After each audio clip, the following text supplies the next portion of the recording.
બાકી કેમ નહીં? ત્યારે હું આપને કહું, ગાંધીનગરમાં જગ્યા માંગી છે આપણે સરકાર જોડે ને, ટૂંકા જ ગાળામાં આપણા માટેનો ઓર્ડર પણ થઈ જવાનો.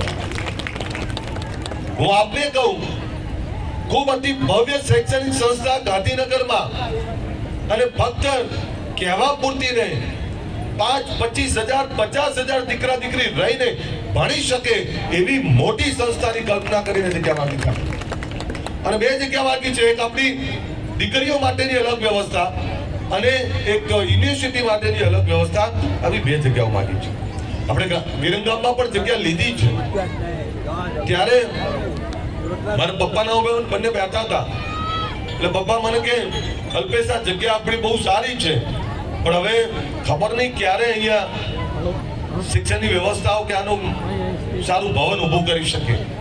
તો મેં કીધું તમારે કંઈક આપવું જોઈએ. એટલે મને કે તું આવે બોલી નાખજે ને. એટલે જ્યારે પણ ત્યાં પાયા ખોદો, મારા પપ્પાના નામના 11 લાખ રૂપિયા ત્યાં લખી લેજો. બધે આપતો હોઉં છું અને બધે મારી જવાબદારી સમજીને આપતો હોઉં છું. હું આ સમાજ સેવન, કદાચ કોઈ ગમે તે કે આજે જે કંઈ છું એ મારા દાદા અને મારા પપ્પાના કારણે મને આ સમાજવાદ અને સમાજની ચિંતા કરવાની દિશા મળી છે. કારણ કે ઘરમાં જોયું છે મેં, સમાજની ચિંતા કરે, સમાજની વાતો કરે, અને એ જોઈ અને હું અહીંથી શીખ્યો છું. ત્યારે